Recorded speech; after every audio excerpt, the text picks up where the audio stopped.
Thank Thank you. you. Thank Thank you, sir. you. So Thank you extension. for that introductory remark. And I know he's have to carry out with so much of activities.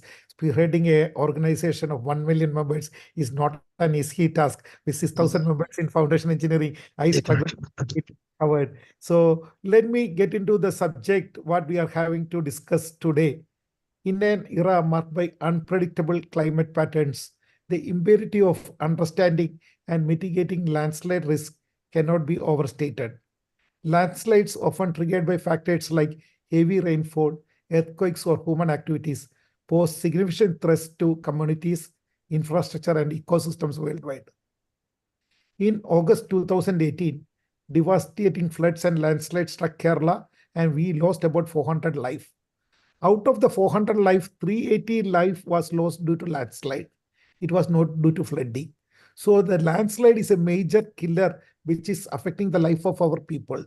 And recent landslide in Himachal Pradesh in the district of Bandi area, Mandi and Shimla on 14th and 15th August 23, we see a lot of disasters happening. In fact, flooding and landslides has become very common, especially in the Himalayan area. And from that issue, we know that it is important for the engineers in India to understand the importance of landslide risk assessment and protective measures.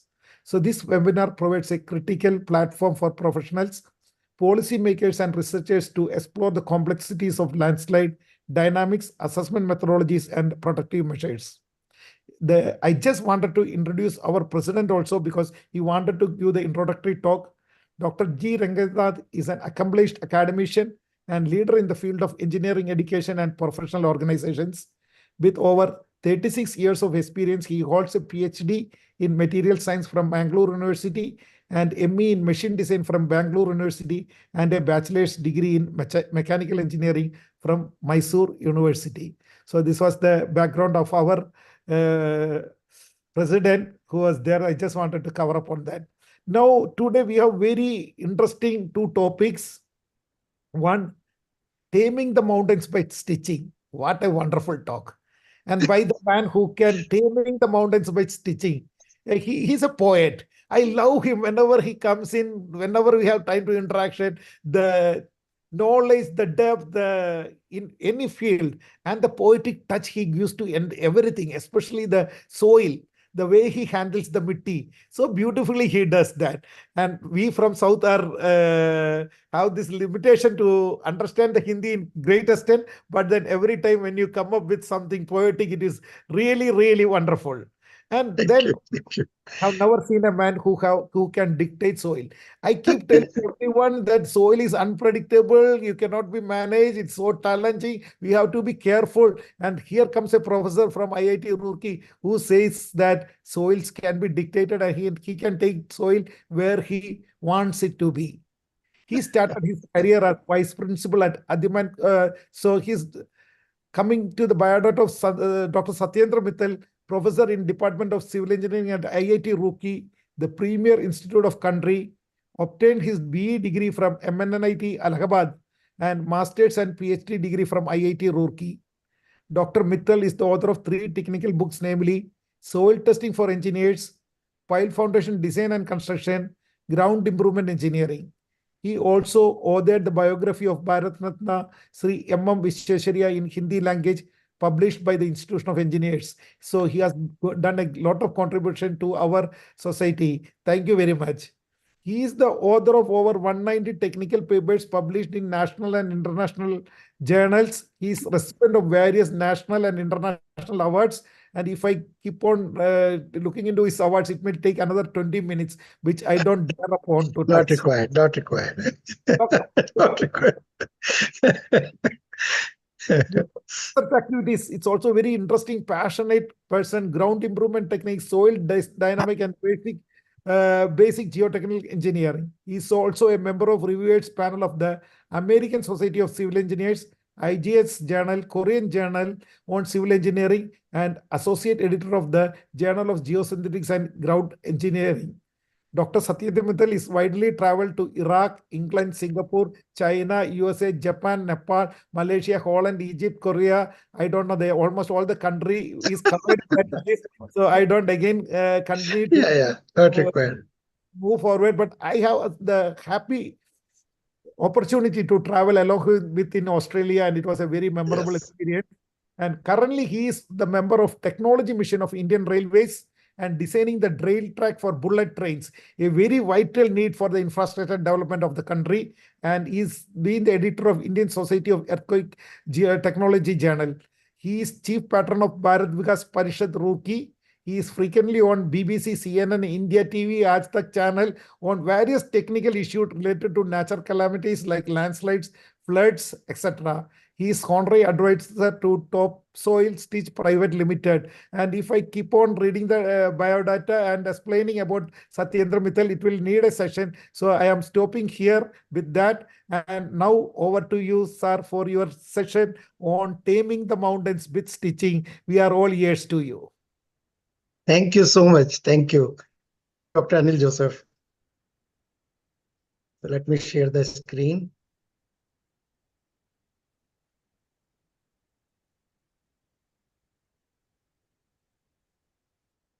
Anil, take leave of you.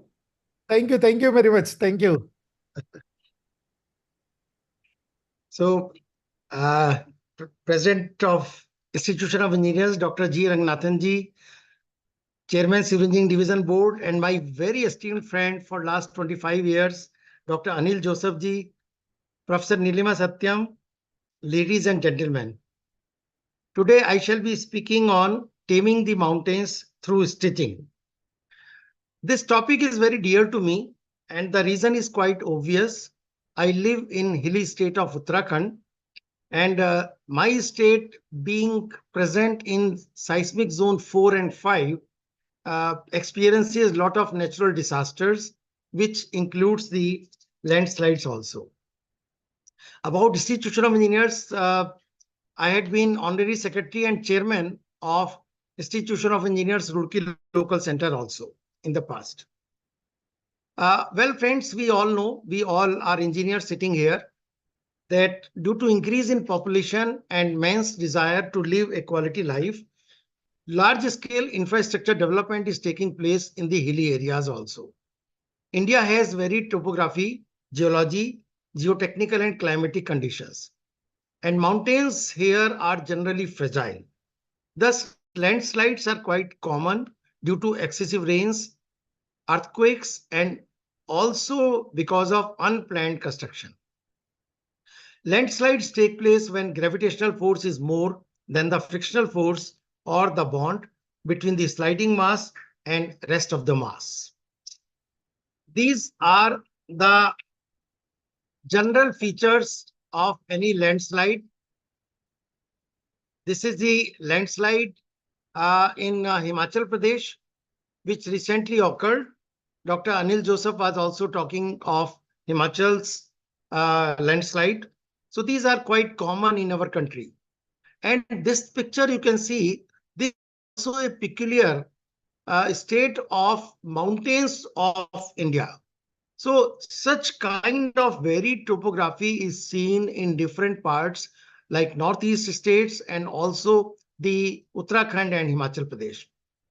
This is Srinagar Medical College in Uttarakhand, Garhwal. And you can see this wall. And this is the residence of a professor who was also my friend, and his house collapsed fully when the landslide takes place. So this wall was, tilted when the small landslide took place, and in the second landslide, this house which we are seeing, this also collapsed fully. This is the state of the railway line in the hilly state. Because of the landslide, just see what happened to this toy train rail track. So this hanged, literally this hanged, you see. And this is all due to the landslide. And here also we can see that because of the landslide, sometimes the vehicles can, fall into the valley. And this is the unplanned construction. And you see, this is at the tip of the mountain, which was very fragile. But this is a, the replica of a real life condition, how the people do the unplanned construction. This also picture shows that this is the unsafe side. This is the unsafe side. Why? Because the bedding planes in this, are towards the valley side. If the bedding planes are in the reverse direction, then probably it could have been the safe side. So while doing the construction, one should see that what is the likelihood of the landslide which could take place at the immediate vicinity of the mountains. This is the picture of Uttarkashi, Varunavat Parvat. You must have read in the media also that Varunavat Parvat is always in the, in the spree of landslides. And even then, the people constructed some buildings at the tip of this Varunavat Parvat. So this is how the unplanned construction takes place by the people unknowingly or knowingly, and then they experience the disasters, which causes the loss of lives and property as well. This is another picture of the hazard planning of the houses on the landslide belt. You can see, and this is the petrol pump which had been constructed just at the tip of the landslide mountain. And this petrol pump, collapsed fully when the landslide came. So this is another picture and another video of the landslide, and we can see how much loss is occurred and loss towards the lives of the people and also loss to the property. So we should keep always these things in mind while doing any construction activity, whether it is our own home or any business establishment. We should consult some geologist. Well, this is the simple technique that if suppose hill slope is 60-meter high, then if you divide this into, let us say, 4 slopes, and for each slope you provide a bench or you provide a berm, then probably the same slope of 60-meter could have been saved. And in that case, there will not be any a common failure surface, but it will be small 4 individual failure planes. And because of this berm 3, berm 2, berm 1, the global stability will automatically be increased. Well, these are the conventional techniques of, say, jute net followed by the bioremediation. You can put the vetiver grass, and I have done these type of solutions on many sites, and some of my sites I'll be discussing with you within the available time constraints to me. So this is very common. And then wooden stitching to stabilize slope. This is also very common in my state, Uttarakhand, and as well as in other states also. I have seen that this kind of wooden stitching is done to stabilize the slope. This is the very conventional type of, the breast wall and this crib wall. And these are also used for control of the landslides. This is also a very common practice that you cover the mountain so that the water does not peep into these mountain slopes, and the hydrostatic concentration is avoided simply by covering the mountains by these kind of polyester sheets or the polypropylene type of sheets. These are the solutions to landslide problems. The surface drains, we should ooze out the water as much as possible and as quick as possible. It could be through surface drains, means water should not be allowed to stay for a long time on the hill slope. Then it can be underground drains, means as much as possible we should provide the subsurface drains. Then it can be board piles. This kind of solution I have recently tried successfully at Botasap in Himachal Pradesh. And also on some ash pond, on ash dikes, I have very successfully tried this pile construction. And these were the wooden piles, not the concrete piles. Then gravity retaining walls, well, it is a age-old practice. Then reinforced earth wall and wall with reinforced backfill. This is also a very conventional practice. Then the gabion walls, yes, these are also being used since last couple of years. And then bioflow bioengineering solution, it is also very common. Well, this is the solution which I have tried on many sites of landslide in Uttarakhand. Here at the alongside the road, we have provided the pipes, and pipes were purchased from the scrap dealers, and these pipes were full of the local muck. So thereby, these pipes provided a passive support, a toe support to the probable landslide mass. So this has worked very well, and this is very, very economical also, and it is a very, very quick solution also, because for adopting a long-term solution, sometimes the budget has to be sanctioned by the government, and it takes a very long time. But for the states like, say, Uttarakhand or say Himachal Pradesh, sometimes the quick solutions are immediately required. Friends, whenever we have to,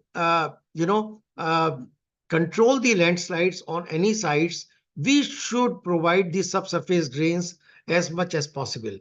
But subsurface drains, I have seen by PWD and other such people, they just simply insert the pipe. Well, inserting the pipe may not help you much, because very soon these pipes get choked. So therefore, if the pipes are perforated on the upper periphery, and this pipe is wrapped with the geotextile, and then this pipe, if it is inserted into the landslide mass, then these pipes work very well. And I have treated nearly 1,000 landslide sites very successfully, with 100% output in India and also outside India. And everywhere I provided these type of pipes, and these pipes, whatever these perforated pipes I provided, these pipes perform extremely well. I have seen myself that these pipes, through these pipes, the water which is collected inside the landslide mass, that also comes out.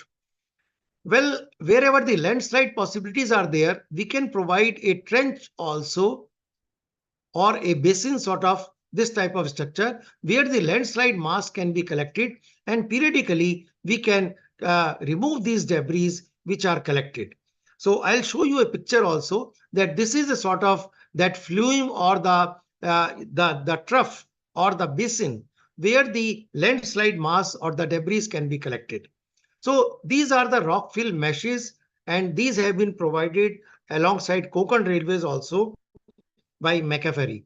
These are the gabion walls which are provided near the toe of the possible landslide sites, and this is the close view of the gabions which are filled with the boulders. This is also a steel net to control the landslide damage. This, whatever the landslide mass comes from the top, that is collected into these nets like this. This is a closer view, and thereby you can save the buildings or the roads or whatever any structure, if it is there beyond this point. So this is also being used very successfully. So this is that trough, or whatever, through this trough, this is the trough you can see, and here we can provide a corridor through which the pedestrians can pass through, and on the top of it we can provide the old tires, and these old tires will facilitate the falling of the rockfall mass, and through this, when the rockfall will be there from these mountains, they will just roll over these tires and just fall into this trough or this basin. So, and without any interruption, the travelers, or say the pedestrians, they can move through this. So it is a very, very good type of solution. So this is the drainage arrangement. You should provide the surface drains, or like this. These are the surface drains, and we can provide the subsurface drains through the pipes, which I have already discussed with you. Well, now let us see where the slope stabilization is required. So wherever poor bearing capacity of soil is there, wherever soft clays are there, wherever the excessive loads are anticipated, means we are planning to construct some, let us say it can be a resort, it can be a tourist place, or it can be a housing project, or it can be a national highway. There the loads are going to increase suddenly. So for that also, we should provide a stability to the soil, which is below that project, means whether it is highway or state highway or any building project, or wherever the waterlogged areas are there, though, or slope stabilization is required for anything. Slope stabilization can also be, let us say, for transmission towers. Like I have one project which is close to Hamirpur. There, for the transmission towers, the slope stabilization is being done by the contractor. This has been made mandatory by the government. And wherever the excessive settlements are there.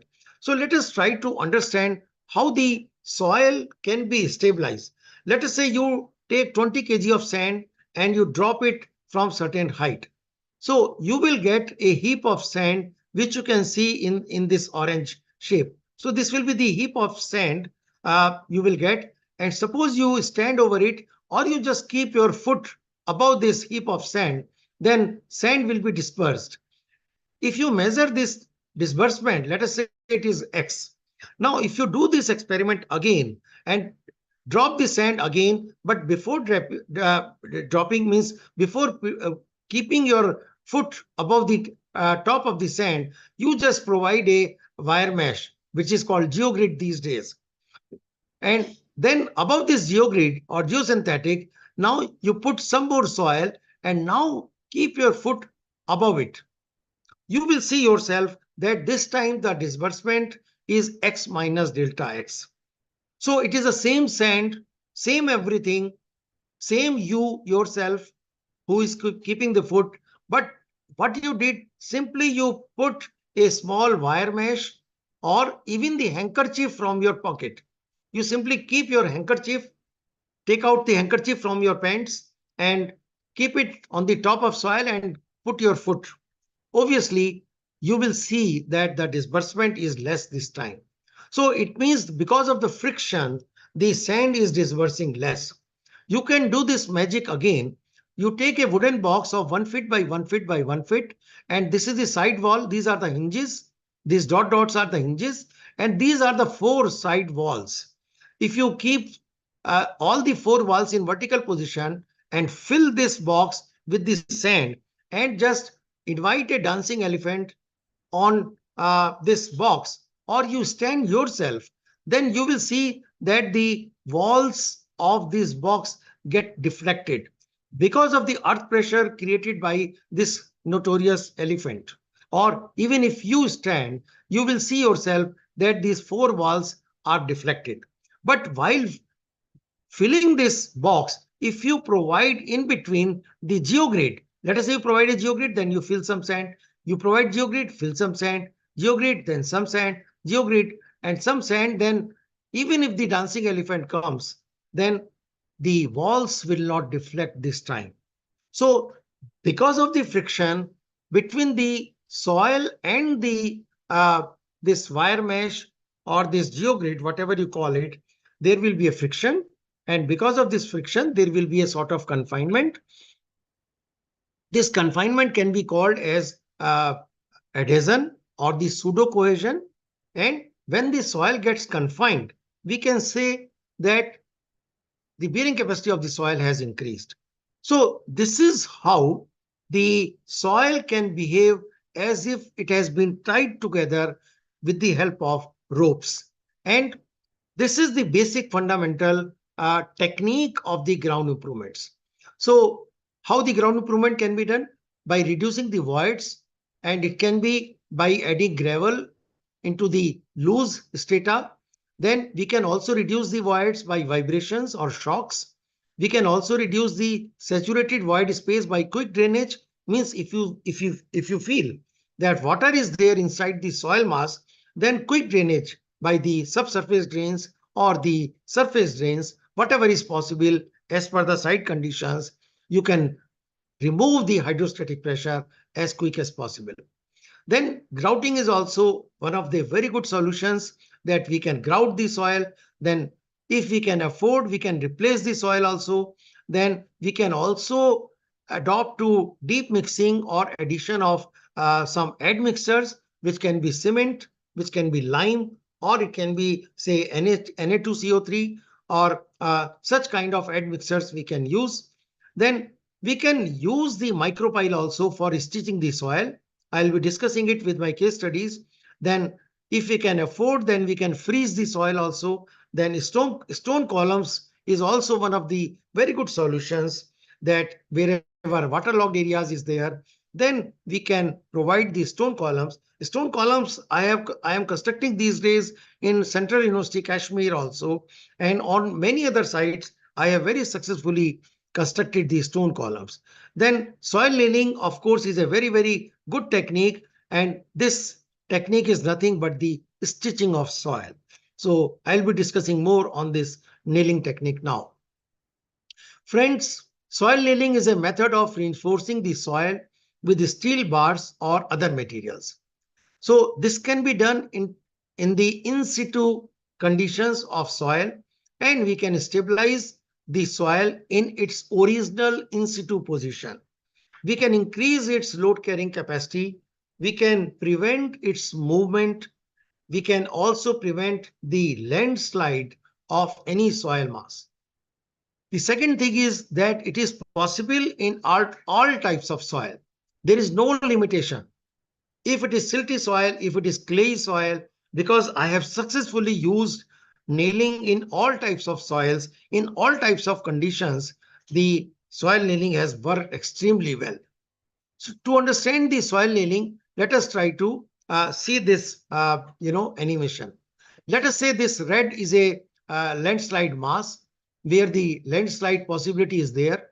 Then you make a first vertical cut. This can be 1 to 1.5 meter normally, or it can be equivalent to 4C upon gamma. Or if you take the factor of safety 2, then it can be 2 into C means cohesion divided by gamma, which is the bulk density of the soil. So this gives you the H value, means how much vertical depth of the soil you can do. So this is the comfortable cut which you can make, because mathematically it is confirmed. Then you provide a wire mesh, and you take a roll of wire mesh, which you can see in this picture also. And the first end of this wire mesh you can keep on the top of this cut, and rest of the bundle or the roll you can just hang it and hold it with the soil here. Then after putting this wire mesh, I have written wire mesh here, you introduce the nail. Nail is what? It is a Tor steel bar of 25 dia, or it is 32 dia.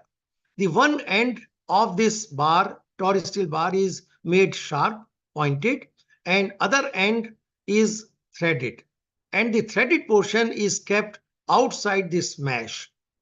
Then what you do is you provide a bearing plate with the central hole. So this is the bearing plate. You can see in this picture, this is the bearing plate. It has a central hole. This hole diameter is little higher than the Tor steel bar diameter, so that it can easily be put inside this. And then you provide a bolt, and because of the threads here, this bolt can be tightened easily.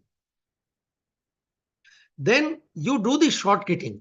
You can see the short kitting. Short kitting, it can be 1 cement and 4 sand mixture, and this can be done with a concrete pump. And likewise, what you have done, friends, you have stitched the entire soil of this much. And believe me, by the success story of more than 1000 sites, I am telling you that this will be stitched for not less than 100 years. It will never slip down. There won't be any landslide. Only thing is you have to trust upon me. Then after doing this, you make the second vertical cut like this and do the same thing. This wire mesh, extend it further, then provide the third nail, short kitting bar, this steel plate and bolt, everything. And you have now stitched the entire slope, entire mountain for more than 100 years. I am not saying less than 100 years. I am saying more than 100 years. So this is the simplest method of stitching the soil. So friends, this is the failure plane. This is the failure plane. This is the slope. And when you introduce or insert the nail, then your failure plane is shifted. Then if you introduce or insert the second nail, then your failure plane is further tilted, shifted towards this. And when you provide more number of nails, there will not be any failure plane. And even if the notorious elephants come and dance on the top of this mountain, nothing adverse will happen. Your slope will be stable. You run a bullet train on the top of it. You invite 1,000 notorious elephants and ask them to dance here, jump, whatever worst possible situation you anticipate, you do it, and nothing adverse will happen by simply stitching this mountain mass, soil mass. So after doing this, your nailed wall will look some something like this. These are the nails you can see in this picture. The bearing plate also you can see, and the bolts also. So this is a complete nailed wall. This is the first nailed wall which was made by me in Hero Honda factory campus in Ludhiana. And quite recently, I visited Canada, and there, this is the Parliament House of Canada. And just you can see here, close to this Canadians Parliament building, this is a nailing work. Just see my cursor. So this is the close view of this nailing work. So they are, making a basement here for car parking of the Prime Minister and Council of Ministers. And you see, just close to this, they were making a basement, and this is the close view of the same wire mesh, the bearing plate, and the nails. So this is the Canada's Parliament building. So friends, this is the mathematical model of nailing design. But don't get scared. I have made it so simple that this is for the sake of explaining to my students, PhD students or MTech students in IIT. This is the mathematical model I have developed. And you see, so this is the failure plane you can see in this picture. This is a failure plane. And then these are all forces acting on this failure plane, means the friction and everything. And nail also you can see in this. This is a nail. So this is the nail. I have written here nail. So these are the nails, and this is the nail inclination with the horizontal. So factor of safety is determined by summation of resisting forces divided by the sum of the driving forces. So we have to ensure that whatever driving forces are there, whether it is weight of the elephants, whether it is the vibrations caused by the elephant, or this is the the earthquake parameters, or these are the rainfall intensity, whatever forces are there, that those forces have to be kept into analysis for designing of this nail. So friends, there can be three types of nails. One can be the driven nail. You can see this is simply the torus steel bar, which is simply fired into the soil mass. Then there can be grouted nail. I use all these grouted nails, driven nails, depending upon the site conditions, depending upon the type of project. I use all types of nails. This is the third nail you can see, which I call as pipe nail. This was developed by me only in 2010. And this is a MS pipe, again purchased from the scrap dealer. One end of this pipe is sharpened by welding a shoe, you can see. And then this pipe is perforated. This pipe is perforated like this. You can see my cursor. So this is the sharp edge. And then this pipe is inserted into the soil mass. It can be the landslide mass where the landslide is expected. And Then from the rear end of this pipe, you see here, from here, the soil means the concrete mass, concrete slurry is injected with high pressure. It can be 2 bar pressure or it can be 3 bar pressure. It depends on the receptivity of the native soil. So what happens when we inject the slurry, then through this perforation, you see, the slurry starts coming out. And when this slurry comes out from these perforations, this slurry is, injected into the native soil, and thereby a good bond is created between this pipe nail and the native soil. And length of this pipe nail has to be the same which we provide for the, for stabilizing the any slope. What is the length of nail? I am going to tell you in the subsequent slides. So friends, either you can provide a grouted nail, driven nail, or pipe nail. In the grouted nail, what we do, we make a borehole of 4 inches diameter.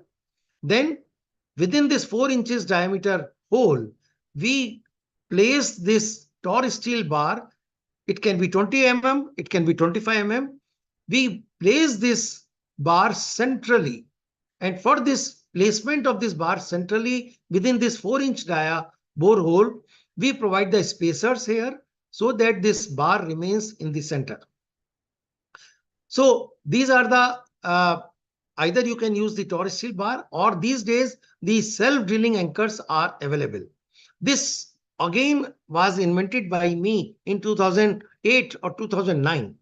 And these days mostly I am using the hollow anchors, which you can see in this picture also. The advantage of hollow anchors is that one end of these anchors, you see, one end of this anchor is fitted with a drilling bit like this, and these bits are selected according to the type of soil. It can be a soil, or it can be a bouldery soil, or it can be a rocky soil. So therefore, there are 3 types of bits available. And according to the type of soil, these bits are attached on one end of this hollow rod. And because there is a bit, this bit easily penetrates into the soil through a machine. That machine also I will show you. And when the anchor rod, we call it self-drilling anchor, when this self-drilling anchor is inserted to the design depth, then the back end or the rear end of this hollow anchor is attached with a pipe.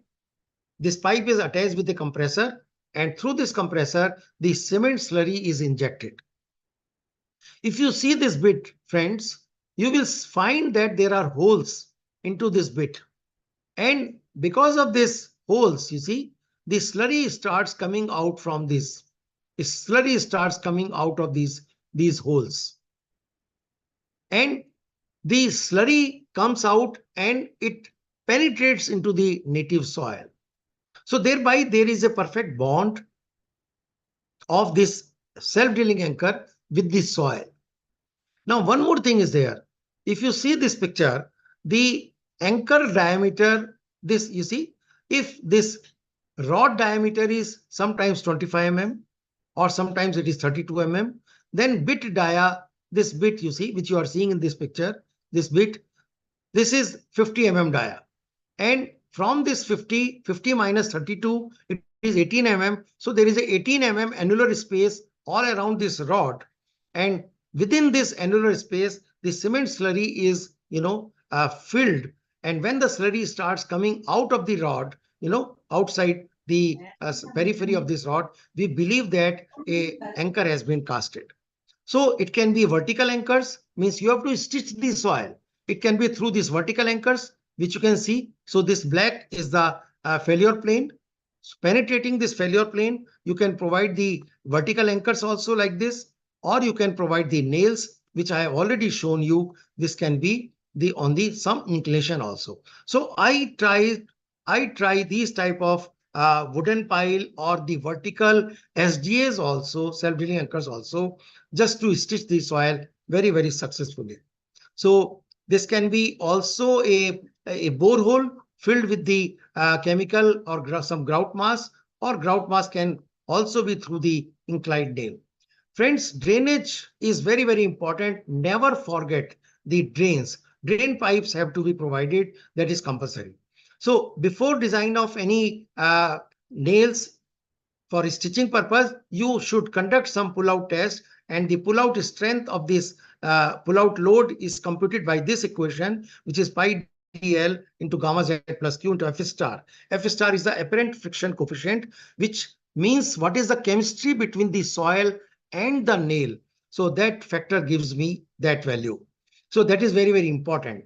So for design, these are the important things. You should know the basic shear strength parameters, then what are the surcharge load of the traffic or the buildings, whatever.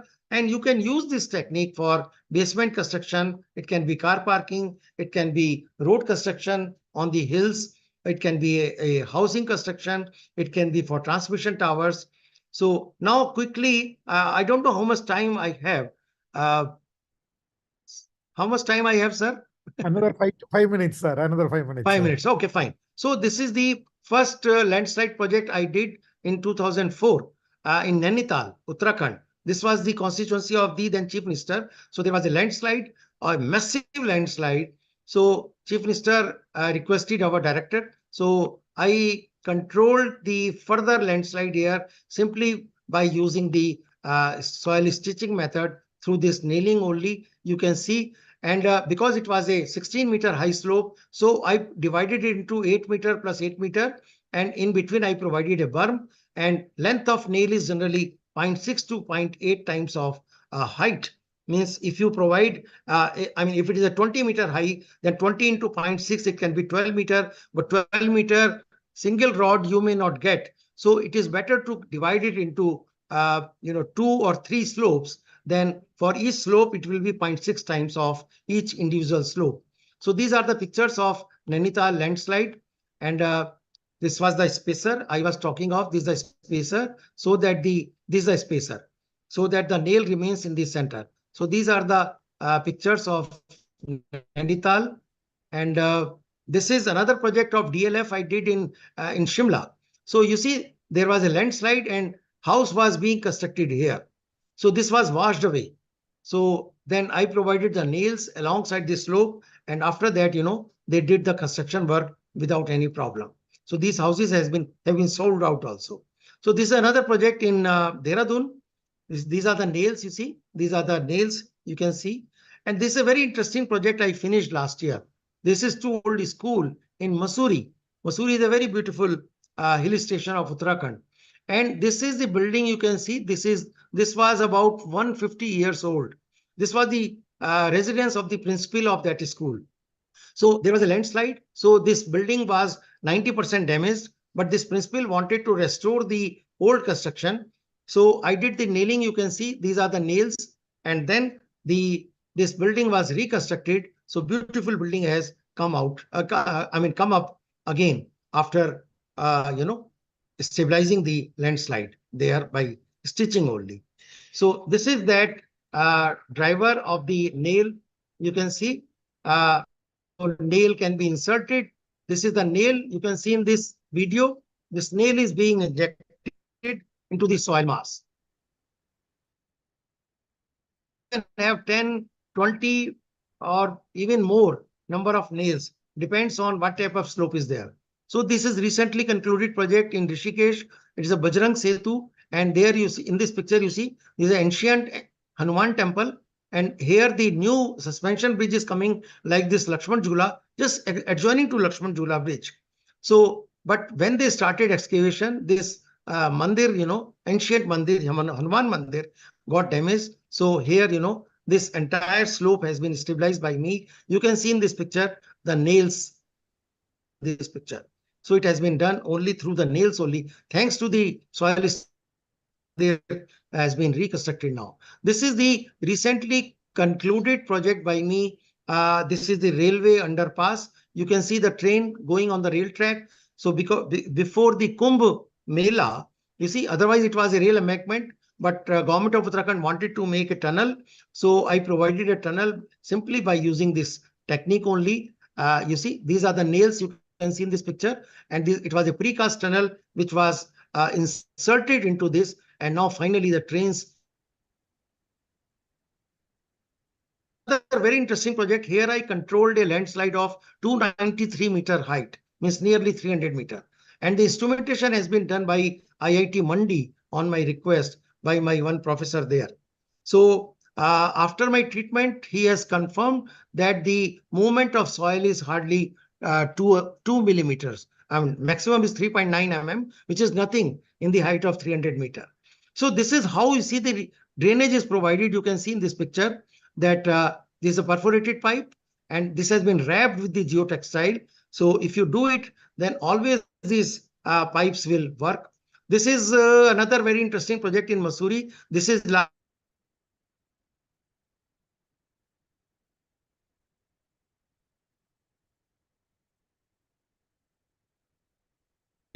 has been done by me.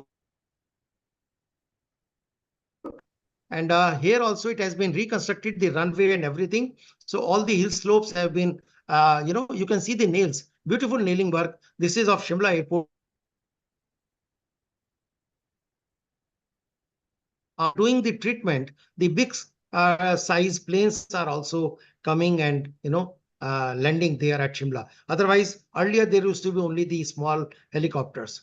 So this case study, my case study of Shimla Airport was published in this magazine CT Today also about this. So this is very interesting project of Swami Ramdev. He is making the world's biggest herbal park, world's biggest. This will be in 1,000 acres. So here a statue of Lord Dharmantri is proposed to be installed, and weight of this statue is 900 tons.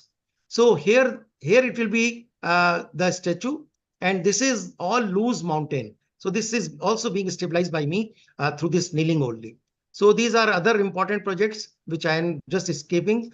This is in Delhi, railway underpass. This is the Golden Temple, Amritsar. Here the basement has been made by me for Chief Minister and other, VIPs car parking, just adjoining to the main entrance of this Golden Temple. So this is the Supreme Court new complex in Delhi. Here the basement of some 17 meter has been constructed only through the nailing only. You can see it's so horrifying. And water table was at 2.3 meter. This is another project in Gorakhpur. This is the project I am doing of mining. This is Talkeshwar mines in Surat. So here also, this is 120-meter high hill slope is being stabilized by me through nailing only. So this is the plan of the nail. Nails must be provided in zigzag manner so that the entire soil mass is stitched. So this is Rashtrapati Bhavan. I cannot show you the picture because of security reasons. So friends, soil nailing is also used for toe protection. You can see there's a hill slope. For if your budget is limited, then there is a toe. So there also is a toe protection, and all these solutions are given in my book also. You can use it. So friends, now I will conclude. Look what happens when nails are not on the fingers. You see how your fingers look without nails. And so in the field also, if nails are not there, the hills will not be collapsing like this. As nails add beauty to finger, it may add beauty to structures also besides the stability. So thank you and best wishes to stop following events in your professional life. Thank you so much. Thank you, Dr. Anil. Thank you, sir. Thank you. Excellent presentation. It was like watching a movie going on. So a lot of take away from this excellent presentation. And now we need elephants to be on top of the mountains for a dancing class after your stabilization. Excellent work. So you are doing, making sure that the bullet trains are coming up. A lot of slopes has to be managed, and we are sure that it is in safe hands. Thank you very much for that wonderful presentation. And there are a few questions from the audience. We'll select few. Yeah, sure, please. Chat box. 1 second, I will ask the questions. One, will shading affect the growth of vetiver plants? It is from Varghese John. Will shading affect the growth of vetiver plant? Vetiver, Bermuda, these are very good plants which I have used in Shimla Airport. I have also used it at Mansa Devi Mandir. And I have also used in another project near Mahmudabad. Mahmudabad is close to Lucknow. There also I have used vetiver and Bermuda. Bermuda Right. plant is very good. And recently, Dr. Anil, how this planting has been done very successfully in Vedanta mines in Odisha, like the hill slope. And this hill slope, firstly, the cow dung which is purchased from the local farmers, you just sprinkle the cow dung and then you cover that cow dung with the jute mesh, which is very, very cheap. And then you provide the vetiver grass or Bermuda. Oh, Then its growth is very fast and soil gets stabilized because of the jute mesh. And it has worked magically. It has worked magically. okay. One more question is there from Varghese John. How can we hold a large mass of landslide debris in a mesh? If there is a landslide debris happening, how to control that? Well, it is very easy. I am doing it in Potasap project and other project also. These days, one RSS wall is has been introduced into the market. I can just show you. Himani, zara dena mesh. So this RSS wall, it is a mesh with the like this. Can you see in this picture? Yeah. Yeah. So Right. this is put like this, and here this side is the muck. And then this is made in the L shape, Okay. like this, L shape. Understood. Some wooden pegs are inserted. Yes, you can see my finger, which Yeah. goes in. I'm doing in this GMDC mines of Surat, Talkeshwar. There is a lot of I am questions. using. I think I will have to share with you because the speaker is at 5 o'clock. She has to start. And one more thing, last question. How to determine the depth of nailing from Sanjay Kumar? Yeah, depth of nail is normally the most ideal one is 0.7 times of height. So, but I said, let us say if the height of slope is 20 meter, then 20 into 0.7, it can be 14 meter. So, but 14-meter long steel bar is not available in India. So So what we stepping. can do is, so 20-meter can be divided into 10 plus 10. Yeah. So for first 10, it will be 7-meter long nail. For next 10-meter, it will be 7-meter. And in between, you provide a berm. So this provides more stability and this becomes more economical. Thank you. Thank you very much. And one last question. Please describe the drainage system in soil nail in mountain. And other thing, ask for effect of deforestation in landslide. So can you ask these two questions in the last minute so that I can? Yeah, sure. Well, inserting the pipe is very easy. It's not difficult. You simply make a borehole by auger. It can be 4 inches auger. You can just rotate this auger into the soil mass, make a borehole, and immediately after making the borehole, insert the PVC pipe, which is perforated only on the upper half periphery. The perforations are not made and on the entire periphery, only the upper periphery. Then you wrap it with geotextile and then insert this pipe. So, and in such a way that the perforations are only on the top, so that the hydrostatic pressure or the water inside the soil mass enters through these perforations into the pipe and easily the water gets dissipated. Thank So you. it Thank is you very very much. easy.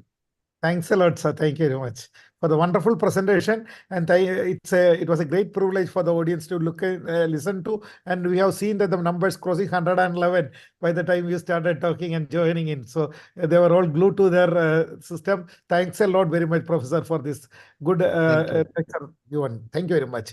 Now, Thank you. may I call upon Professor Nilima Satyam, and also I would like to give the welcome to our ICI Kochi chapter chairman, Velayudan sir, who has joined in. Welcome, Chairman of ICA Kochi chapter. We need your felicitation after Nilima's talk. Now, Nilima, over to you. Before that, let me have the privilege of introducing Nilima, the dynamic geotechnical engineer traveling across and making sure that our buildings are safe and sound. And not only in academy, she is passionate in lot of research activity. And today she was talking about non-destructive testing and geophysical surface investigations. Different modes were discussed in the morning, and today she will be talking on taming the landslide, mountain and mitigation in fragile Himalayan slopes. And let me have the privilege of introducing Nilima to you. Dr. Nilima Satyam is currently the professor in the Department of Civil Engineering at IIT Indore, and she holds a PhD and MTech from IIT Delhi and a BTech from SU University Tirupati. Before joining IIT Indore, she served as an assistant professor at the Earthquake Engineering Research Center, IIIT Hyderabad. Dr. Satyam was also a visiting researcher at Kaishi University, the University of Stuttgart, and the University of Tokyo, and she is actively involved in teaching, research, and consultancy in geotechnical engineering.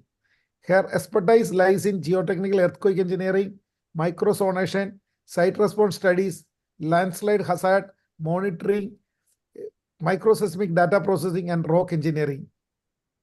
Dr. Satyam received research grants from DST, MHRD, AICT, ITRA, DAI, NIOT, NRDMS, ISRO, and MOES.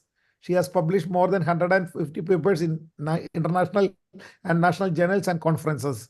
Her recent publication have received Best Paper Award from IGS, AGU, and IIT Indore. She is the co-opted member of PAC Civil and Mechanical Engineering, served DST, and she has been the chairperson of the selection committee for MES Scholarship of Japan since 2015. And in the IEA front, I am happy to tell that she is a recipient of IIE Young Engineers Award in the year 2011, BRNS Young Scientist Research Award, AICT Career Award, JSPS Fellowship Award, Young Woman Engineer Award from INWS in 2012, CADC Vishwakarma Award in 2021, ISET Shamshar Prakash Mid-Career Research Award, Sir Power Fellowship Award, IGS Sardar Resham Singh Memorial Award, and to top it up, the Best Woman Researcher in Geotechnical Engineering Award instituted by Indian Geotechnical Society was given to her in 2022. She is a fellow of JSPS, ISET and IE, and she is presently the editorial board member of several reputed journals, including Nature Scientific Reports, Journal of Rock Mechanics and Geotechnical Engineering, and the list goes on. And also, she is a JSPS Bridge Fellowship in 2023 and INSA Associate Fellowship she received in 2024. With these few words, let me have the privilege of handing it over to the Professor Nilima Satyam, a close friend and a good associate, a person who is supporting us in the activities of IGS to a great extent. Over to you, Nilima, for your lecture and on landslide monitoring and mitigation in fragile Himalayan slopes. So thank you so much, Dr. Anil. It's always a privilege, to associate with you, and especially with IGS. You are such a dynamic person, so thank you so much. And coming to the IEI, I think this is the first professional society I have taken membership during my undergraduate, I think. So in that way, like, I'm also very much, attached to IEI. And thank you so much for hosting me today. Good evening, everyone. So, please excuse me because if I put my video on, I think, there is a lag in the audio part. So I'm at a guest house at SVNIT Surat, and my laptop is giving me a lot of challenges since morning. So kindly excuse me. And my topic is on landslide. Actually, if you see the theme of this event, what has been planned, it is on landslide risk assessment and protective measures. So Professor Satyendra Mittal has extensively covered the second part of it on the protective measures. So I'll be taking the first part of it. So I'll try to share my slides here.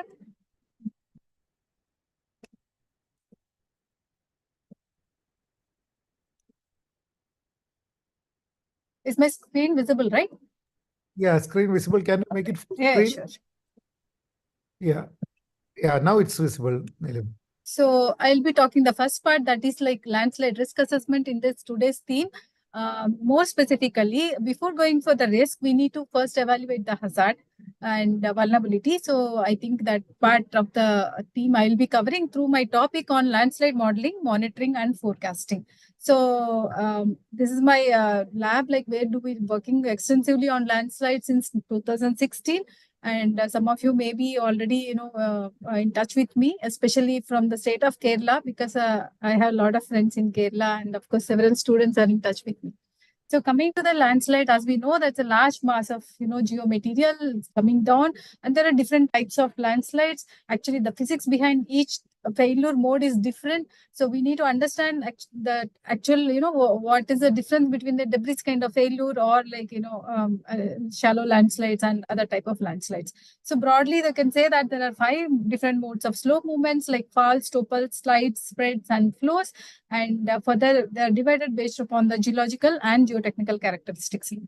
So if you look at the global database, like why this is such a serious problem, at least in the Indian terrain, so this is actually from a report in 2018, which was published. More than 55,000 have been died globally. And in that, like 75% of the events are in Asia.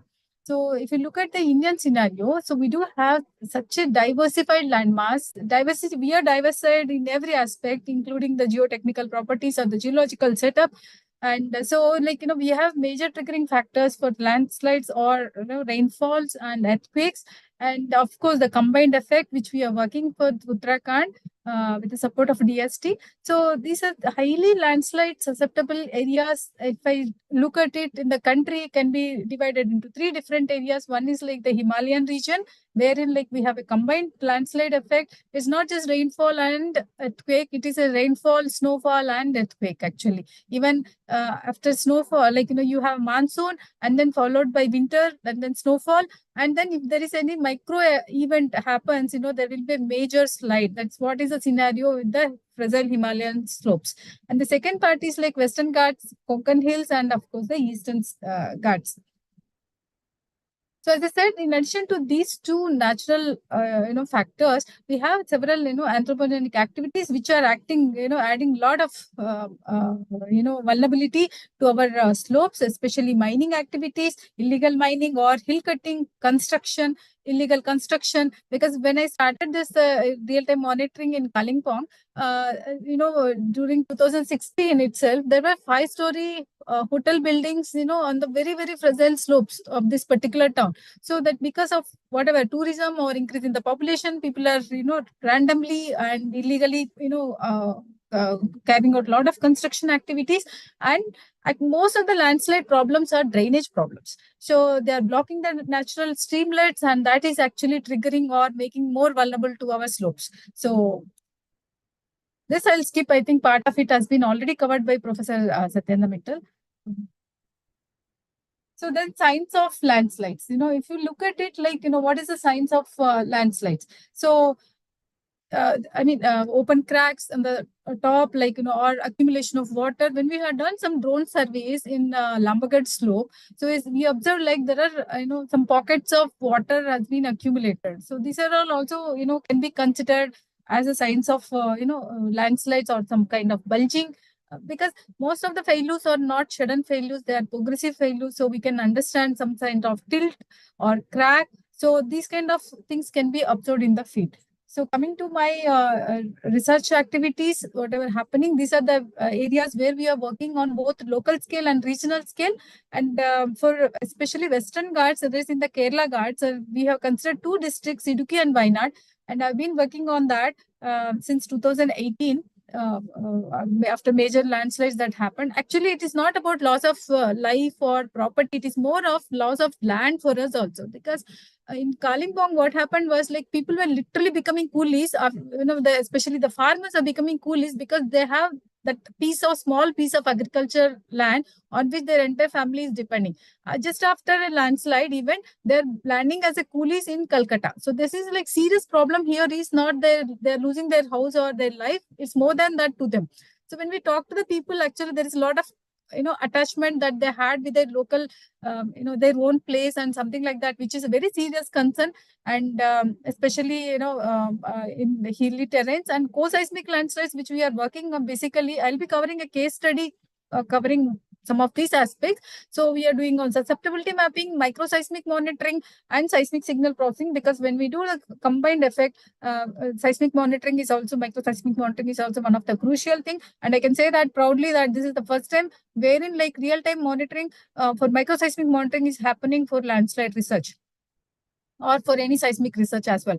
And then, we need to have a warning system. Unlike earthquakes, like landslides can be, we can generate a warning system for landslides, but this is actually very specific to that site. We need to have, it depends also on a lot of data availability, and also the feasibility studies has to be made when you're developing a warning system. It's not like somebody have developed a warning system in Japan and I can bring it and put it here. It doesn't work like that. We need to do a lot of analysis, which I will be showing it. And after that only we can develop a warning system which can be specific to that region or to that local scale, even to a slope scale also.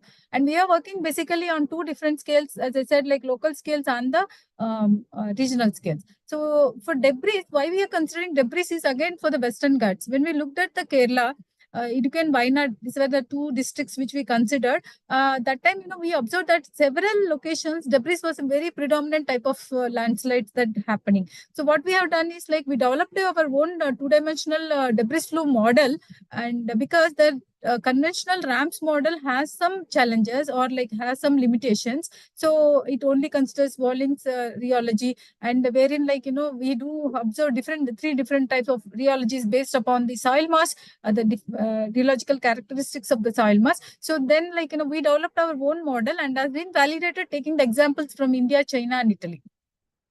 So some of these aspects I will be trying to cover in this particular presentation. So first part, what we do is like, I'll just take the thing only with the rainfall induced landslides. So we looked at the thresholds. Thresholds are the conditions, which define a state of change in a system. In the case of landslides, you are exceeding a particular rainfall threshold conditions. See, rainfall is also very dynamic parameter like earthquake. It's not only rainfall intensity or like duration. It has several other parameters of rainfall, like including antecedent rainfall. You need to cumulative rainfall. So we need to take this time history of this rainfall. We need to consider when we are doing the analysis for this landslides. Rainfalls are usually, defined using basically three different parameters like severity or the event duration and the intensity. So which we considered here also in the starting.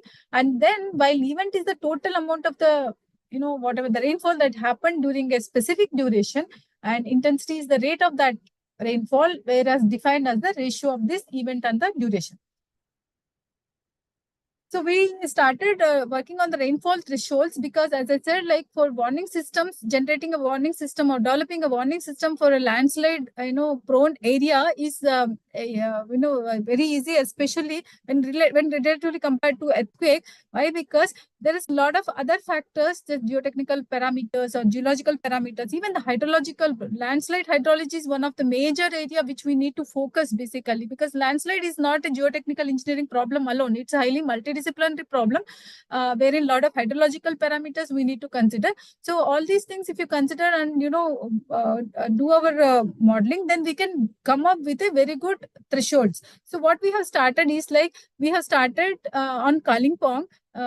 In 2016, we started this project wherein like we applied. Kalimpong is a town in the extreme part of northeastern part of the country, and this is a very scenic kind of place, tourist attraction, and then the educational hub. And a lot of people travel to this particular place, and this particular site was given to me by my sponsor only because when I propose something, they asked me, oh, no, you work on the Kalimpong, something like that. So it was one of the beautiful experiences we had to work in this particular area, because every time, the people, there is one NGO, Save the Hills, were also working extensively in Kalimpong. So this is the only place wherein like all the available thresholds have been applied. Okay, if you look at the literature, nowhere in the world also, nobody has been done the complete, all the models, starting from the empirical model for developing ID thresholds to, highly advanced algorithm models we applied on a particular site, which is around 1,200 square kilometer area, including the slope area. So we have developed that, and finally we gave a threshold model for which is very site specific, and integrating the algorithm based model, which gave us more efficiency, or like, sensitivity analysis has been done, and we got higher efficiency for sigma based model that we integrated with the real time monitoring data. So that I'll be explaining in my next slide. So we applied probabilistic models, one-dimensional, two-dimensional, Bayes approach, process-based models, and sigma-based models. I was been working with the University of Florence. My colleague, collaborator was in University of Florence, who developed the sigma model. So we have taken that sigma model and tried to apply here, and then we added some more parameters which are site-specific, and then we also integrated the sigma model with our real-time monitoring. And wherein, like in this case, we put still sensors, and 5 years continuously for every 10 minutes, we monitored the slope, western part of this Kalimpong town, a particular slope. I'll show you that, and then integrated that. So then to develop the warning system. So need for developing this kind of, multiple thresholds is very, very important, because hydrometeorological, geological differences we have to consider, which is very unique to the site specific data, and of course differences in the landslide typology, and differences in the triggering conditions as well. So the choice of this kind of rainfall thresholds is very critical, as every study area is different. And with my experience, when we applied different threshold models, the model which was best suited for Kalimpong was not working for Idukki. So that means, like, you need to consider, or work on the model which will more suitable to the particular site conditions. And of course, it also depends on the availability of the data, suitability of the threshold models. So what we have done is, like, then finally, after doing all this analysis, we want to select a best suited model, and wherein, like, we want zero false alarms. If when you're developing any warning system, false alarms, either false positive or the false negative, so this has to be zero actually, because it's based upon the trust. And warning also we cannot generate. We are not authorized to, generate a warning actually. So we have to work very closely with the local administration. So in Kerala, we started looking at this kind of things at the panchayat level, whereas in the Kalimpong, I worked with the local administration. So in, developing, or like, looking at the integrating this one in their whatever the system that they are following, so that people can be warned. And to do such kind of activity, not only the administration, we need a lot of support from societies, like, NGOs, or even that the public has to be, like, very supportive and considerate for the things that you are trying to develop.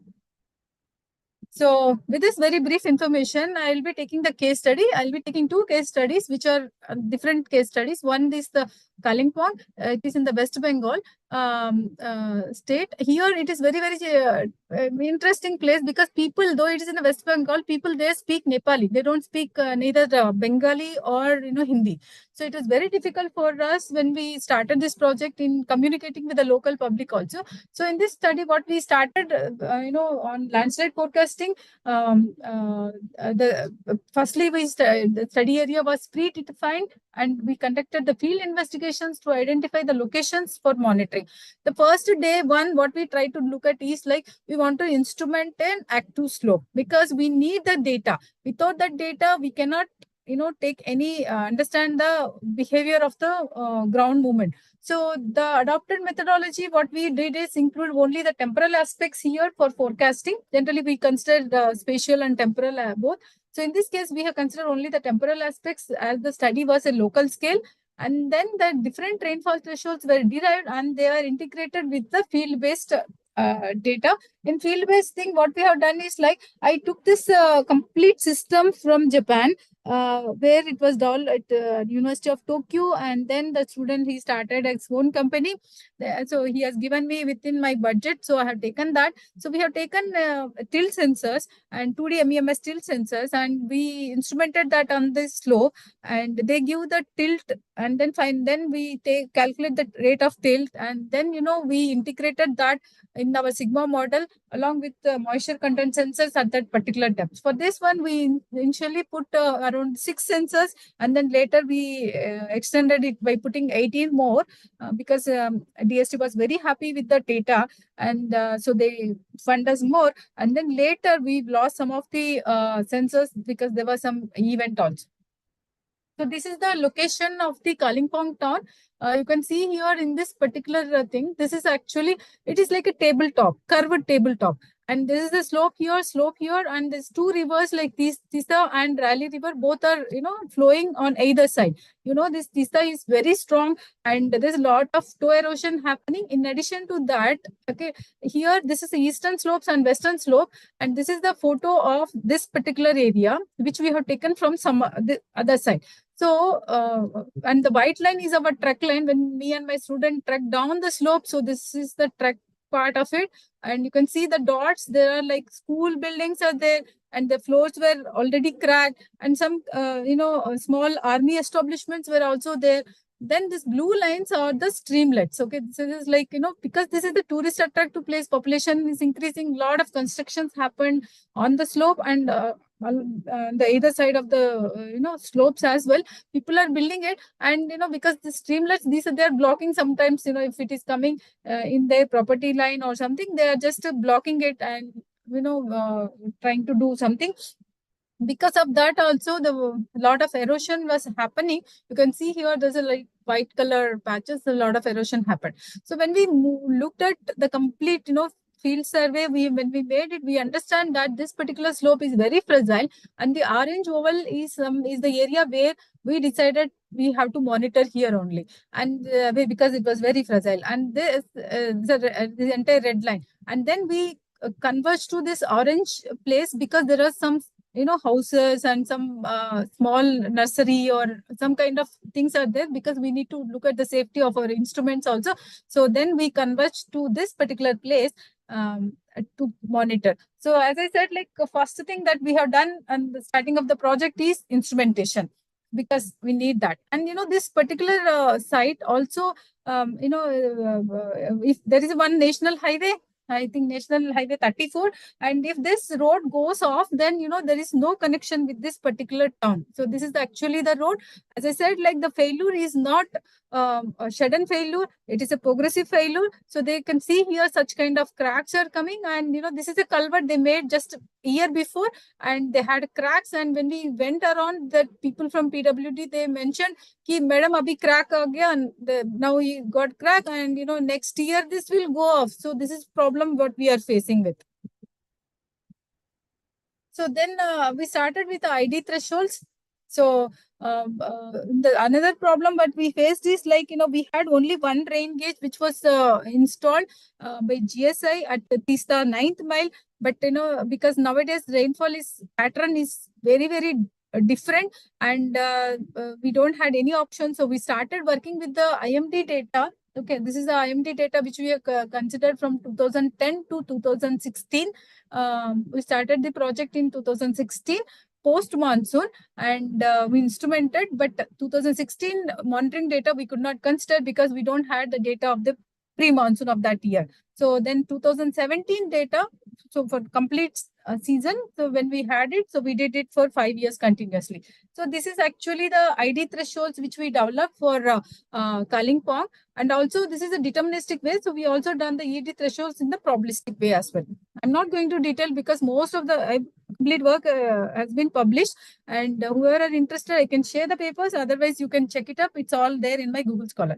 So then the second one is like probabilistic methods. We applied, like, as I said, one-dimensional, two-dimensional probabilistic approaches. So we have considered, because conditional probability we want to calculate in forecasting. So the probability of the landslide to occur in this particular area is 0.37. If there is an intensity of the rainfall more than 10 mm per day, that was based on the one-dimensional analysis, and 0.67 probability if it is continuously, rain for 3 days with the intensity of 30 mm per day. So here, sometimes what happens is there will be a rainfall for a week also. Continuously 1 week, there will be rainfall also. And then the third one, what we done is the hydrological model. Actually, this is very interesting. It's a flyer model. And you can see here, it calculates a mathematical function called mobility function. Okay, so this mobility function is a continuous curve like this, which we can calculate. For this one, we need some site-specific data, including infiltration rate, etc. So when we did our field visit, we collected a lot of samples, and then we tried to, do geotechnical characterization, and we try to do some hydrological surveys also, then to get the hydrological parameters which are required for calculating this mobility function. So we have taken in 2015, July 1st, there is a major landslide happened in Kalimpong. So we have taken that data because it's failed, right? So we know that event details. So we have taken that data and calculated the mobility function like this. And then the maximum value of the mobility, which is called as a critical mobility. So this is the critical mobility we have taken. And if this is actually, you can project this, like, you can forecast this. And this one we have done for 2016. So when we did it for 2016, so the curves like, see, this is for 2016. So when you looked at the 2016 curve projected, and we had the maximum mobility for it. So we made 3 different levels of alert, like attention, alert, and alarm. So 0.8 times of the maximum mobility, we made it as an alert, and 0.6 times as alert, and 0.4 times as attention. So this is a continuous curve, and it will come in the mobile also. It's a small tool which can be done, and this people are using now. With the support of this local NGO, people are using this tool, though it has some false alarms because its efficiency is not, very high, but still it will give you a warning. Why? Because if a landslide happens at 2 a.m. or 2 p.m., there is risk associated is very different, right? So if it is at 2 a.m., the risk is too much, and if it's 2 p.m., at least people, take care of themselves. So what we want to have is something like this. If this particular, on that particular rainy day, if your mobility curve just to touch your this blue line or attention line, so people become attentive, and if it goes and cross this red color, there'll be some alert can be generated, and then warning can be generated. Thus, so since it is a continuous curve which everyone can see, dynamic curve, so which everyone can look at it, so it is very user friendly and very much applicable to that particular site. We have done this as an experiment, like to see how much it will go. Let me tell you, though the efficiency is not very good, but people really like this to use it. And the process-based models, in this one, we use a TRIGRS model, which is like a very commonly used model because it considers infinite slope analysis. And TRIGRS is like transient rainfall, infiltration, and grid-based slope stability model. And it's a numerical-based model which computes the change in pore pressures and consequent changes in the factor of safety. You can see here 0 hours when we started the analysis, and there is a different colors, like because there are 3 different factors of safeties it was calculating, and 24 hours again there is a change, and 36 and whatever the duration. So what it does is like it uses an infinite slope model for the evaluation of the factor of safety at each and every pixel in the mesh, and then applications are used for for historical rainfall scenario, so that it can compare the results with the available landslide database. So then the rainfall event that is chosen as an input for calibration for between the 1st June to 30th June to 1st July, because that event we are very happy that there was some recorded data. We had it for 1st July 2015 event. So that we have done. And then later the accuracy of these maps produced from the model are also verified using a receiver operation, that is ROC curve analysis has been done. And then the results showed that this model is capable of forecasting landslides from a temporal perspective also, because it's based on time, because of its correct prediction. Around 54% of the pixels that we could get it, like very exactly it was matching. But 54% is a big, it's not so big in terms of accuracy. So that's why we move to the other models as well.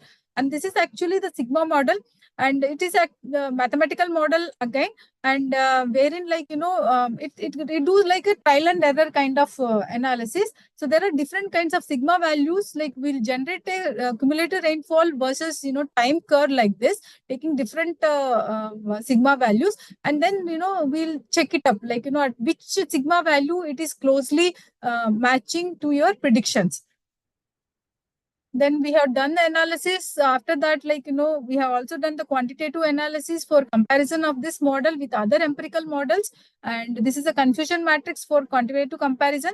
So we tried to integrate that like ID thresholds, ED thresholds, and sigma models. So with the different parameters or the attributes for its efficiency, we got highest efficiency for the sigma model in the starting. So after for this is the first part of the first case study. And then like, coming to the real-time monitoring.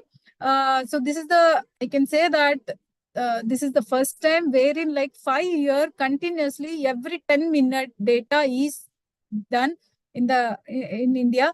And no other area we have such a rich monitoring data. Okay. And the data actually is also submitted to the sponsor because they requested. And after 5 years, because we developed the warning system, so we stopped it now. And similarly, even in Uttarakhand also, we had like 1 year, almost like 8 months data in Landslide. And that network, that monitoring system is highly dense because when we started this project in 2016, we were not like clear like what kind of parameters are required, but so that's why we started with very simply with using only tilt sensors.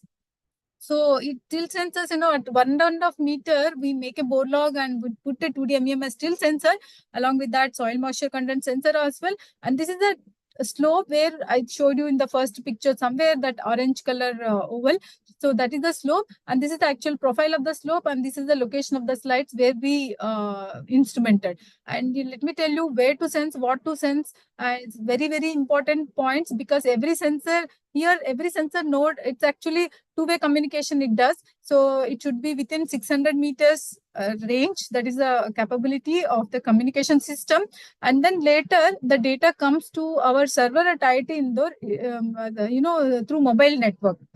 And there was some Nepal agitation happened in between. That time there was like, the administration has suspended the internet connection. So we didn't get data. But the data got saved in the storage card, and then that we retrieved through with the help of our volunteer, and she could help us. So what we actually done is this conventional thresholds, which I explained, that's one thing. Field monitoring, then we made a performance enhancement by combining these two so that I can develop the warning system. So this is how our monitoring data look like. As I said, we instrumented after monsoon because during monsoon, we cannot go to this area actually. It is next to impossible. Even the people from one corner, from east or one side to other side of this particular town also, they will not communicate because most of the locations, it is very unreachable to go. So this is actually 2017 data, because as I said, though 2016 data we had, that's a post monsoon data. You can see here, this is like the data look like this, every sensor in different colors, and they gives the tilt rate in X and Y direction. X is along the slope, Y is perpendicular to that, and then the soil moisture content data and the rainfall data also, because we also put the weather station at that location. And then, we can zoom it because I'm getting every 10 minutes. So I can zoom in and check it, like what exactly happening with the tilt rate at that particular location. So you can see here, this is the 3 sensors. I just put it. Suddenly the sensor 2 had a, rise in the tilt rate, and there's a change, and other 2 are not having that much. Okay. And here in 2018, so there is a sudden rise in this one, right? So when we looked at it, what exactly happened at that particular duration, there was some kind of subsidence. I can show you those photographs. I think it is somewhere here. There is some kind of subsidence observed, and that was reflected in this particular monitoring data. So performance enhancement, how we have done between these 2 thresholds and the monitoring part is something here. So in this one, you can see here, we made some thresholds for the tilt rate also, like, rainfall patterns we have considered, and thresholds we have done, and tilt rate also we made it like 0.1 degree tilt rate, we taken it as a threshold value. And when we by integrating these 2, then we can, generate an alert and an attention. Here, like, there are some kind of false alarms, false alerts also we got it. You can see here, just only with the monitoring data also, we had some false alarms. But when we integrated the thresholds with the monitoring data, that we can reduce it. Okay. But still we had, around 11% false alarms we do have.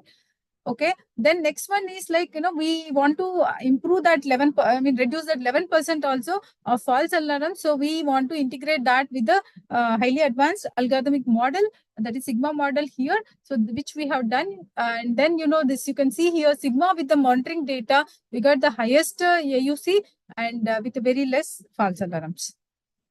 So this is the final outcome after doing the performance enhancement. So we made a prototype landslide forecasting system for the entire Kalimpong town, and with 4 different kind of alarms like red, orange, yellow, green, and also very important point is like we also considered the both long term and short term. Sometimes 1 day full rainfall, like huge high intensity rainfall happens, and next day not much, something like that. So that kind of short term rainfall patterns were also considered in the analysis, and also the long term, like completely 3 weeks there was a rain. So additional, control to minimize the false alarms with the ground-based, data was also been considered. So my second case study is on Idukki and Wayanad. This is a regional scale study which we have done it. And for this one, the methodology becoming complex. It is not like Kalimpong case study. That's why I want to say that warning system or developing a landslide warning system is very, very specific to that region, whether what scale you are trying to make it. And here data from 4 rain gauges. In that, Kalimpong term, we had only 1 rain gauge from GSI, and then later we added our own digital rain gauge. But in this case, like, we had good data, rain gauge data. We got it from, both the districts, and as the rainfall varies across the districts, and along the selection with the appropriate rainfall thresholds and the selection of rainfall parameters is also very, very critical. And then the temporal forecast was carried out using rainfall thresholds, spatial, using LSM. What happened in 2018 when there was a huge landslide happened in Kerala? What are the landslide susceptibility maps that's already there with the State Disaster Management Authority? It was not showing properly. Why? Because wherever there was not susceptible zones were there, there was huge major landslides happened. So what we decided was like we want to develop a dynamic landslide susceptibility map, that too at the panchayat scale. That's what with which we started. And then when we started looking at this, like we observed site-specific studies were conducted for debris flows, because debris was a predominant type of failure we found, and most catastrophic also. And runout models are further be integrated with this LSM, and to develop a detailed hazard map, which is considering the landslide dynamics. So this is the overall, data collection part which we have done. So rainfall data, landslide data, spatial layers. Let me tell you, we got a lot of support from different departments in the Kerala, including Forest Department, SDMA, Kerala State Disaster Management Authority, and other local administration people helped us. Even the locals also helped us a lot in collecting a lot of data. So this I'm just skipping it because what happened in 2018, we all know that. Similar to what we have done for Kalimpong, we started with the rainfall thresholds. Here we started with the meteorological models and hydrometeorological models, like a Sigma model, ID model, ED, and probabilistic models. And then in hydrometeorological model, we have done the probabilistic RS models. So we did that. I'm just skipping because some things are what I already discussed in detail in the Kalimpong also. Then this Sigma model, whatever happened here, we have done this in different regions because the area of these 2 districts is bigger when compared to the Kalimpong, right? So what we have done is like we divided that into different regions, like, R1, R2, R3, and R4. So then, for each region, we have tried to look at it, how these are like, working. So for each reference area, we tried to apply the Sigma model and have seen its performance. So IDEDA probabilistic, I'm just speaking, similar to that we have done. And this is most interesting part. Why? Because as I said, like, we want to develop a panchayat level dynamic landslide susceptibility maps. That means that susceptibility map has to, it will change with time, right? So for that, this study, basically focusing on developing that susceptibility map for this Idukki using different machine learning approaches, because we got a lot of data. And the data inventory, it took a lot of time for my student who is working at NGI now. And she really worked very hard in collecting the data. Even taken a lot of, some data was like collected from the newspapers also. that was in Malayalam. She translated and something like that. A lot of work we spent it, and that data we used it in applying machine learning algorithms. Different machine learning algorithms also considered for developing our model. So 80% of data we used it for training and 20% data we used it for testing. This is the sampling and pre-processing what we have considered, and because it focused on developing the susceptibility maps for this region using different machine learning approaches, and this is represented systematically here. And the first step is the preparation of the inventory data, and then it was prepared using different Google Earth images as well. So I think there was a Google Earth image here. Okay, yeah. So you can see here that, and then landslide conditioning factors selected for this region. We have taken like elevation aspect, slope, the geological details, rainfall, geomorphological aspects, distance from the road, because many times because of the road cutting, the distance from the streams, lineament distance, topographic, wetness index. So these are all the data, vegetation details also we have considered. So all these details went in developing this. Then machine learning techniques were used to solve the problem. It's involving big data analysis. And when there is a limited knowledge on this theoretical part, ML models are highly suitable for solving the non-linear problems. So hence they are widely adopted for developing the landslide susceptibility map. So this is the effect of spatial resolutions. So for different models, then performance evaluation has been done. The results of each algorithm, machine learning algorithm, was first evaluated using the point landslide inventory data, and then around 18 trials were run for each algorithm. So it's actually a lot of work has happened with respect to this application of ML algorithms also. So then data-driven approaches for RF models. So we classified like this: very low, low, high, and very high susceptibility. You can see here spatial probability has been done and integrated this with the temporal probability also. So both combined and then to finally make a final landslide susceptibility map. So this is for Idukki for data-driven approach, and this is for Wayanad. And this is the final proposed forecasting framework which we developed considering both spatial and temporal aspects. So this is very useful actually, especially for forecasting part. So with that, I'd like to stop over here. So thank you so much. I thank Dr. Anil for all his support and in organizing this particular event. If there are any questions, I'll be very happy to take. Yeah, thank you, Nilima. It was a very informative talk, and then it's a very vital thing because like I always share with you, you can save a lot of life in India where we lose so much of life every monsoon, every rainy season because of the landslides happening. So the productive measures from Satyendra Mittal Saab and the prediction methods from you can help save a lot of life, and keep working on this and convert it into the field where it really matters. And you have come up with so much of good technology which is going to help the future. Thank you very much, Nilima, for that wonderful presentation. And there are a couple of questions before I give to our Velayudan sir, who is the chairman of the Kochi chapter, for the felicitation. Let me ask you a couple of questions, which is the written here. We can see a lot of infinite slopes in Himalayan region.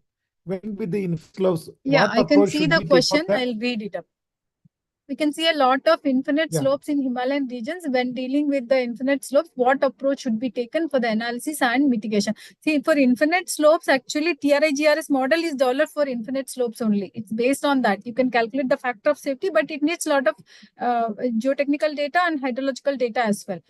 Given the challenges of analyzing the entire slope, what would be the reasonable limit for conducting analysis and design mitigation measures and monitoring the slides? So let me tell you, my monitoring is not for mitigating the landslide. Okay, we did the monitoring to validate our forecasting models. Let me tell you, monitoring is very expensive, and it is not possible for to monitor for larger areas. But you can monitor a particular part, like in the Kalimpong, only part of it you monitor, but you are developing a warning system for the entire town, Kalimpong town. So for that, we are doing the monitoring. We're not monitoring for mitigation or for designing as well. And coming to the mitigation, actually in mitigation, when I look at it personally, because for some of the consultancy projects in Sikkim and other places, I've been doing it. And for slope stabilization, we do have a lot of methods in mitigation. Most Satyan methods are also explained, all the case studies along with soil nailing. But let me tell you, before going for a solution, first of all, I personally feel this. Okay, let's first look at the physics behind this failure mechanism. So if you can understand the failure mechanism, then solution can go appropriately. Many times people give the solutions without understanding that failure mechanism. So this is what I just want to make it up. And coming to the second question by Alok Tiwari ji, movement of tectonic plates with forces that can loosen the earth on steep slope. See, let me tell you, for combined hazard, when you want to do the earthquake plus rainfall, I didn't put that part in this one because I don't have time. So what we did is, like, we have done the probabilistic seismic hazard assessment considering the earthquake components. Okay, we had, like, especially in the Uttarakhand, which is very close to Himalayan region, we have major tectonic features. So we have taken that and then done the probabilistic seismic hazard assessment. It's published in Natural Hazards. Kindly go through that. Then what happened is, like, we started putting a microseismic monitoring system. Okay, there in Lambagat village, like, even a small, if a truck moves also, it will capture. And that's why we put a camera also, very high quality camera, where it will monitor only the vehicular movements, and then we will see if there is any ambient vibrations from this kind of movement, that will be reduced. So there is an approach, there is a method for taking care. So there are two aspects. One is like tectonic movement. Tectonics are basically larger event, right? Which is very big and rare. Of course, the probabilistic seismic hazard assessment, when you do it, you consider all that. But even the micro vibrations of the ground, that also we have been considering, because 2 magnitude earthquake, sometimes we may not even feel. 1.5 magnitude, we may not even feel. But if the soil, that particular slope is already, saturated, pore pressures are, increased, then what happens is a small micro earthquake also can trigger a failure. So that's where we want to understand is, like, what is the combined effect of this rainfall, okay, plus this microseismic activity. We are not waiting for a major earthquake to fail. Even a micro earthquake also can trigger a larger landslide in such kind of fragile slopes. I hope I answered you. If not, please unmute and ask yourself. And then Joel ji, do you perform any collinearity testing for selecting landslide parameters in developing susceptibility maps? No, sir. So we have taken whatever the standard, factors, controlling factors, as I said, geology, aspect ratio, and all these things. So whatever they have, we have it around 18 factors, like distance from the road. And so those parameters we have considered in the starting. Later, we added some vegetation parameters, and that too not for Kerala. Again, that is for Lambagat. So we were, like, increasing our complexity of our study, Kalimpong when we started, and then, then Kerala. And now whatever I'm doing it in Uttarakhand for the Lambagat landslides, we have considered that aspect of vegetation also into our landslide susceptibility mapping. So along with that also, we have taken some of the climatic drivers also. So because nowadays climate change and all these things, so those parameters have also been incorporated in LSM. So if you are interested, kindly drop your email or WhatsApp me, so I can share my papers which are already been there on the public domains. Thank you. Yeah, any more Okay, questions? there is one more. Can we generate climatic projection similar to rainfall? Yes. Which we are doing it using GS. Yes, that is possible. Fine. So all the questions in the box has been answered. Thank you very much for an excellent presentation. And with this, we have to bring it into the field and get it implemented. Very nice topic, well covered. Thank you, Nilima, for that. And Professor Satyendra, thank you very much for covering that. Now, I would like our chairman of the Kochi chapter, Velayathan Nair, sir, to give a felicitation on this occasion. Hello, everyone. Good evening. It is a matter of pleasure and pride that the Institution of Engineers India Kochi Local Center, in association with the Geotechnical Society and Indian Concrete Institute Kochi Local Center, were organized. Sir, the talk is just completed. Yes. Dr. Anil ne kar raha tha. Now be complete hua, sir. Just give me 5 minutes, I'll come down, sir. No, she's Okay. Oh, Yeah, and sorry, sir. Actually, I had a call from Hitesh Desai, sir. I had to visit his lab. Fine. So, Sorry. Yeah. Okay, carry on, Nilima, please. Carry on, Nilima. Yeah. Yes, sir. Well, then, sir, please. Okay. Okay. Hello, everyone.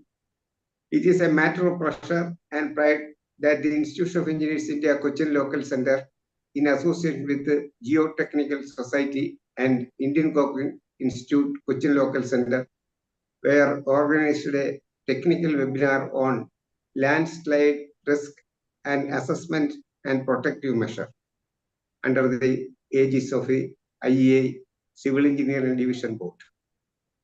The panelists, Professor Satyendra Mittal and Professor Neelima Satyam, were explained in detail about the theme.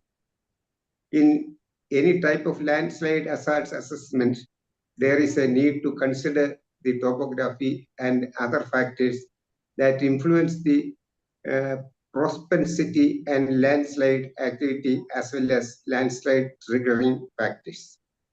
The protective measure for the landslide include vegetation replacement, implementing drainage improvements, dewatering, installing impermeable membrane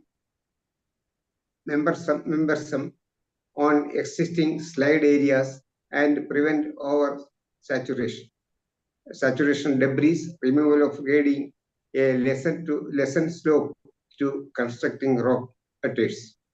The panelists explained in detail and throw a light on the mitigation and safety and protective measure, etc., with case studies too, and have a fruitful deliberation and discussions. Our sincere thanks to the panelists, Professor Satyendra Mittal and Professor Neelima Satyam, and our moderator, Dr. Anil Joseph, IEA Civil Engineering Division Board Chairman, on behalf of the IEA Kochi Local Center. This presentation was very success. I once again thank you all. Thanks. Thank you very much, sir. Thank you, Professor Satyendra Thank you Mittal. so much, sir. And thank you, Neelima, so for joining us and sharing this knowledge to the audience. We need more of your support to take this forward in different forums. Thanks a lot. Thank you very much. And thank you, the team who hosted from Institute of Engineers India, led by Sudeep, our Deputy Director. Thanks a lot. And thank you once again to the President Ranganath, who was present here, and all the participants. About 120 people were present. And thank you very much for joining us for this technical webinar, and look forward to see you in the future also. And please remember to apply the knowledge which you have gained today, not from Satyendra Mittal and Neelima, to the field of practice. And that is what engineering is all about. So together, let us make a strong and safe India. Thanks a lot. Thank you very much. Satyendra, Thank you, sir. Thank you. Thank you, sir. Dr. Anil, for giving us an opportunity to see you at least and to listen you. It is always a feast to ears. Thank you, Professor. Thank you, Neelima, once again. Thank you all. Let's, over to Sudeep, sir. Okay. Thank you, sir, Yeah. for this wonderful event. We are looking forward to this kind of event again. And with the permission of the chair, now I am ending this webinar. I request the panelists if they can forward the PPT, if it is possible, to us, so that we can reproduce in a report, and also maybe some of the attendees may request for the PPT. This is a wonderful lesson for them and for us also. Thank you, sir. Thank you very much. Thanks a lot. Bye. Thank you, Neelima. Thank you.